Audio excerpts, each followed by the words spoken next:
안녕하세요. 조폴차입니다. 최고로 힘들었던 문제 같이 풀어봐요. 이 문제입니다. 안녕하세요. 조폴차입니다.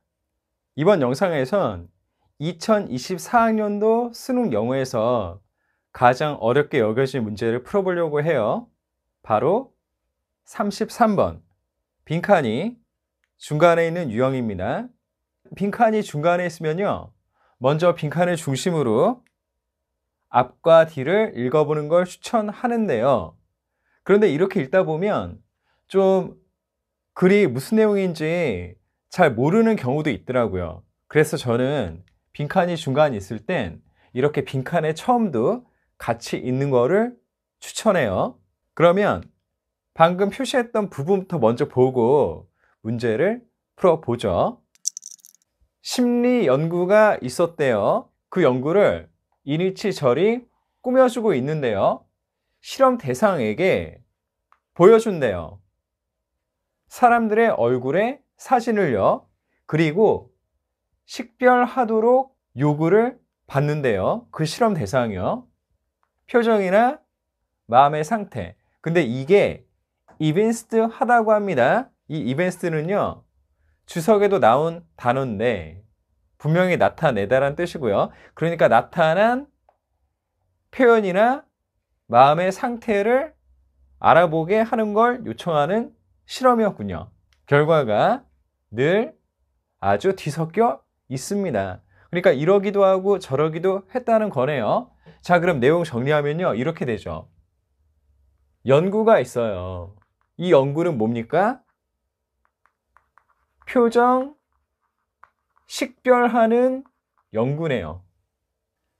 17세기에요. 프랑스의 화가이자 이론가인 찰스 르브랑께서, 이분은요 이렇게 생기신 분이고, 사실 여기까지는 별로 중요한 건 아니죠. 간단하게 정리하면 뭡니까? 옛날에 어떤 훌륭한 분이, 이 정도로 가면 돼요. 이분이 한 게 뭐냐면 1년의 얼굴들을 그리셨는데요. 그 얼굴은 다양한 감정을 나타내는 얼굴이었네요. 그리고 그거는요, 화가들이 나타내라고 요청을 받았던 그런 표정이라고 하네요. 그러니까 지금 우리가 읽은 부분은요, 표정 식별하는 연구를 더 자세히 말한 것 뿐이죠. 여기서 더 추가할 건 없습니다. 그냥 표정을 식별하는 연구에 대해서 지금 계속 설명하고 있구나 라는 거예요. 자, 그럼 이 연구가 어떻게 되었는지 보니까요, 그것들에 대해서 놀라운 거, 인상적인 것은요, 대절입니다. 이 모두에서 잃어버린 것이, 자, 여기에서 중요한 게 나와요. 잃어버린 겁니다. 잃어버린 거. 그 잃어버린 게 뭐냐면 배경이나 맥락이었대요. 감정을 결정하게 만드는 배경이나 맥락이 잃어버린 거네요. 자, 이렇게 되네요. 자, 지문 이해보다 더 중요한 건 바로 빈칸의 문제를 푸는 겁니다. 이거는 빈칸 채우는 문제잖아요. 그럼 여기에 들어가야 되는 말이 뭐예요? 바로 놓친 거를 넣어야 되는 거죠. 그럼 이 놓친 거에는 어떤 게 없습니까? 이게 없는 거죠. 이게 배경 없고요, 맥락도 없는 거죠. 이 성격을 이 문장으로 아셔야 돼요. 자, 그리고 여기서 정리 들어갑니다. 이 연구에서 인상적인 것은 이거죠. 근데 이거는 어떤 거예요? 놓친 것. 뭘 놓쳤습니까? 배경, 맥락을 놓친 거죠. 자, 이 부분은 빈칸에 직결되는 거니까 이렇게 빨간색으로 표시를 할게요. 자, 그러면 이 빈칸이 있는 문장의 뒷부분을 좀 더 보죠. 이 뒷부분에 이 배경과 맥락에 대한 설명이 있을 테니까요. 자, 지금 우리가 읽는 거는요, 배경, 맥락에 대한 설명인 겁니다. 우리가 알아야 한대요. 그 사람이 누구인지. 자, 이렇게 쭉 열거되는 건 사실 다 읽을 필요가 없죠. 열거되는 건 똑같은 걸 말하고 있기 때문에 그냥 하나만 보기는 하면 돼요.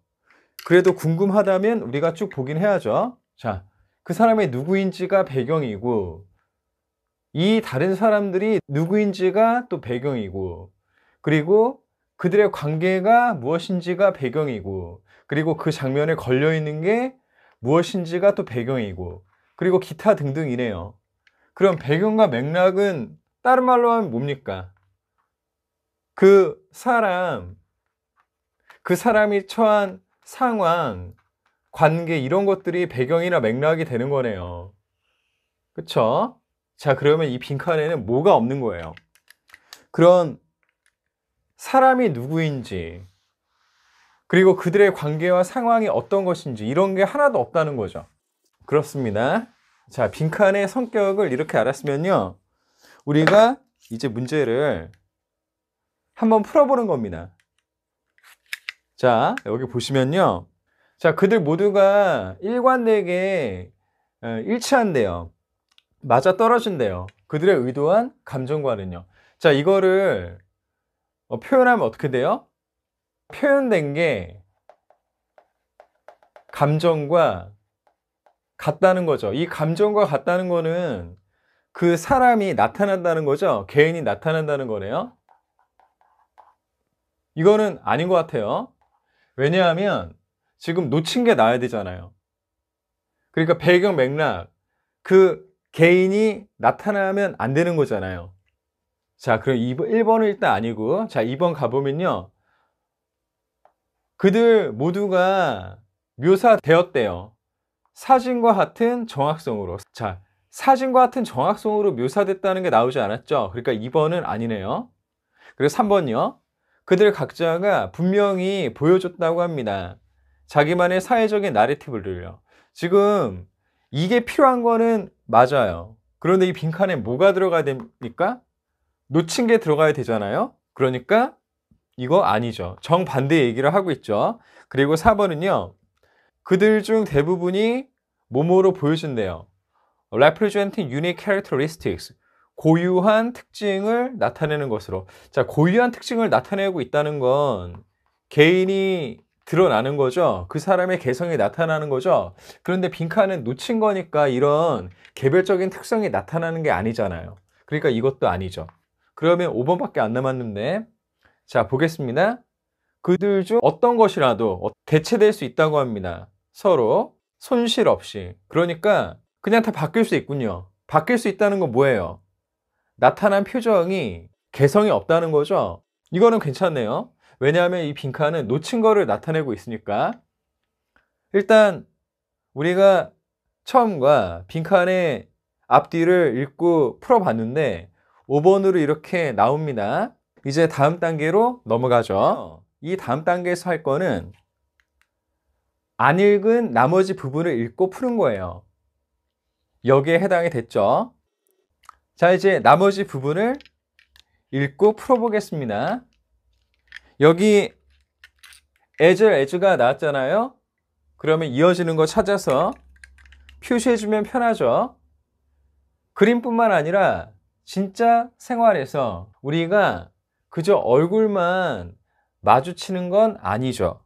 자, 여기에서 이 세미콜론이 앞에 나와 있는 얼굴만 마주치지 않는다는 걸 더 자세히 말을 해주고 있어요. 자, 우리는요, 사람들을 만나요. 특정 상황에서요. 그리고 사람들에 대한 우리의 이해가 어떻게든, 자, 여기 precipitated는 촉발하다라는 뜻입니다. 여기 precipitated and held isolated가 연결돼서요, 촉발돼서 분리될 수는 없습니다. 어디에서요? 사회적 그리고 인간의 환경에서요. 이거예요. 사회적 상황, 우리 인간이 속한 환경에 분리돼서는 일어날 수 없고 전혀 분리된 상태로 존재할 수도 없다는 거죠. 역시 이니치가 또 나왔네요. 수식하고 있고요. 그 환경은 어떤 거냐면 그들이 우리가 살고 숨쉬고 그리고 우리의 존재를 갖고 있는 환경입니다. 자, 쉽게 말하면요, 우리는 우리가 속한 환경에서 떨어져서 나 혼자만 존재할 수는 없다는 겁니다. 자, 그러면 우리가 이제 읽었으니까 또 이제 문제를 풀어봐야죠. 우리 나머지 부분을 읽고 문제를 풀기 전에 내용 정리 해볼 건데요. 우리는 환경으로부터 벗어날 수 없다 라는 거죠. 그러니까 결국 여기 나와 있는 환경은 뭡니까? 앞에 나온 배경 맥락, 그리고 그 개인과 상황과 관계를 나타내는 거죠. 이런 것들을 우리가 고려를 해야 제대로 표현할 수 있고 이해할 수 있다란 얘기죠. 자, 그러면 이제 다시 문제를 풀어봅니다. 자, 변한 건 없죠? 지금 놓친 거를 찾으면 되잖아요. 그 놓친 거는 뭐예요? 그 개인의 특징이 나타나지 않은 거죠. 그거는 뭐 5번밖에 없네요. 1, 2, 3, 4는 아까 전에 풀이를 하면서 다 말씀을 드렸었죠. 그래서 또 말씀을 드릴 필요는 없다고 생각이 됩니다. 자, 이번 지문은요, 결국은 표정을 식별하는 연구를 통해서 배경과 맥락을 따져보지 않으면 우리가 놓친다는 거를 빈칸에서 말을 하고 있는 거예요. 그래서 말하고자 하는 바는 우리가 제대로 표현하고 이해를 하려면 우리가 속한 환경을 꼭 고려를 해야 한다 라는 말을 하고 있는 거죠. 33번이 많이 어렵긴 했는데요. 그런데 그 빈칸을 중심으로 지문의 내용을 파악을 하고요. 그리고 빈칸에 들어갈 내용의 성격을 알고 나서 선지를 구분하면 의외로 쉽게 풀릴 수 있는 문제이기도 했습니다. 자, 여러분 문제풀이 하시느라고 또 이 강의를 들으시느라고 애쓰셨고요. 끝까지 시청해 주셔서 감사드립니다. 그럼 모두 행복하시길 바라고요. 계속 응원하겠습니다. 네, 응원합니다. 화이팅! 더 좋은 수업, 더 좋은 세상. 언어를 넘은 치유. 이 꿈에 함께 하셔서 감사드립니다. 그럼 행복하세요. 다음에 또 만나요.